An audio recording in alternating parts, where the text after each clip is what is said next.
Like 5,000 likes to this video, we will upload more patriotic news. Thank you. Trump's new mob boss just exposed major leaker, makes him pay for what he did against Trump. Anthony Scaramucci is acting like the mob boss of Washington and someone is about to get hit. Scaramucci recently tweeted about an alleged leak in the White House where someone released his financial information, which could technically be a felony. Scaramucci identified the potential leak, but then deleted the tweet shortly after posting it. No matter how fast he could delete the scandalous tweet, there was someone watching who grabbed a screenshot and shared it with the rest of the internet. Scaramucci named Chief of Staff Reince Priebus as the leak and demands an investigation. He's claimed to have contacted the FBI in hopes to further drain the swamp.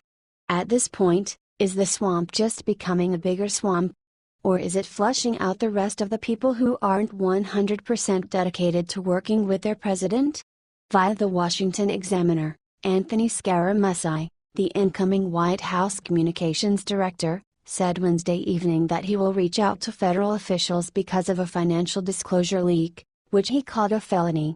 In light of the leak of my financial disclosure info, which is a felony, I will be contacting at FBI and at the Justice Step, he tweeted, tagging White House Chief of Staff Reince Priebus and adding the hashtag #swamp. He later deleted the tweet. While it's unclear why Scaramucci tagged Priebus, Priebus has been named as a potential leaker by some Trump supporters, like longtime confidant Roger Stone.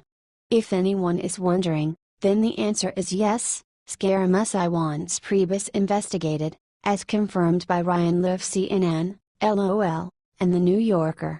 Kurt Schlichter seems to think Priebus' days are numbered.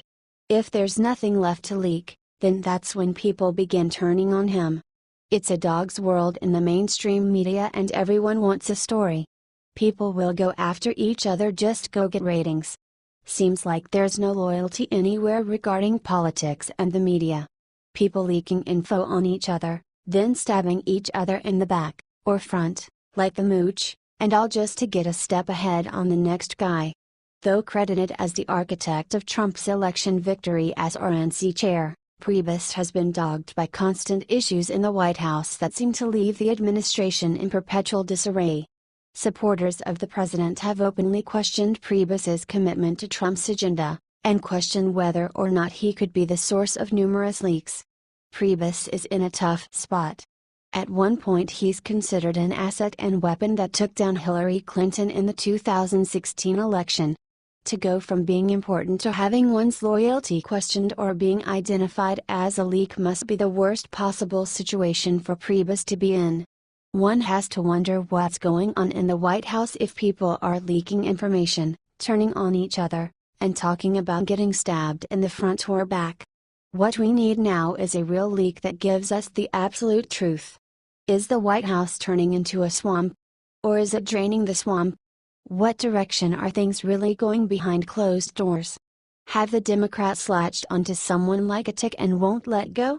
If so, then do they have something of interest that a Republican doesn't want leaked?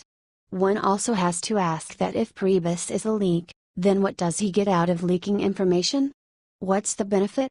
Is there any gain made, or is he simply being vindictive because he's like Sean Spicer and disagrees with the appointment of Scaramucci? Scaramucci recently addressed the topic of backstabbing in the White House and suggested that he's more of a front stabber, which means that he would rather tell someone to their face how he feels instead of talking trash behind their back and leaking information. It's good if people are confrontational to each other and not holding it in or keeping private conversations without the person there.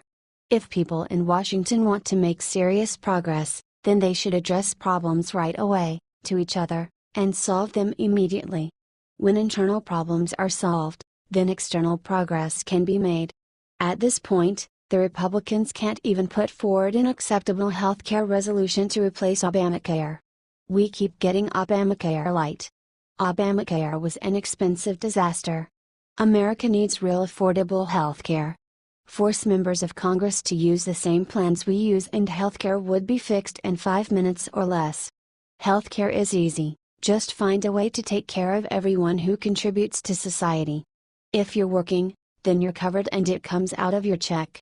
If you're leeching the system because you choose not to work, because you think making 8 babies is a better idea, then you're not covered. In fact, someone who has no job, nor has a job history, and is not looking for a job, shouldn't even be allowed to have kids. Having children is a beautiful miracle, but not if you're having them just so you don't have to go to work. And especially if you can't name the father. Our White House needs to get their act together. Stop hating each other.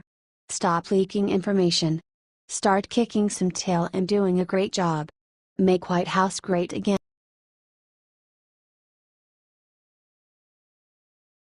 Kid Rock just sent Democrats into riots with blunt 6-word message he said to their faces.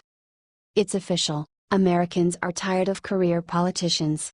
If President Trump didn't solidify that in our minds, Rock or Kid Rock should do the job nicely. America got their fill of the Democrats' version of change with President Obama and all the destruction it brought with it. From the steep increase in welfare enrollment to the drop in all the productive areas of the economy and the lack of respect from world leaders, we decided that we needed some new blood in Washington. President Trump's win has no doubt made many who thought their jobs were very secure fear for their cushy lives and careers on the public dime, and rightly so. We may not ever be able to enact term limits because of who would have to vote for it, but we can sure as heck remove these entitled moochers from office the old-fashioned way.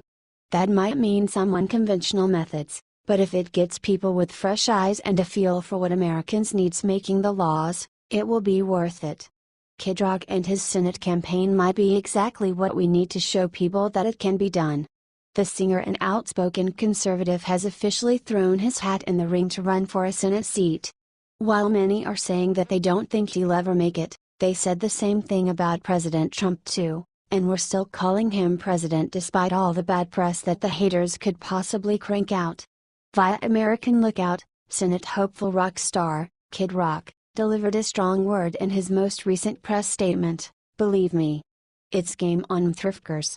Kid Rock's press statement: "When my name was thrown out there for U.S. Senate, I decided to launch KidRock4Senate.com.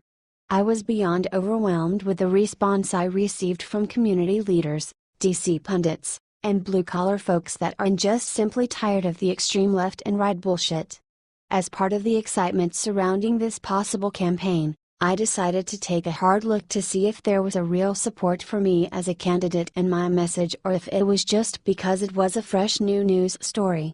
The one thing I've seen over and over is that although people are unhappy with the government, too few are even registered to vote or do anything about it.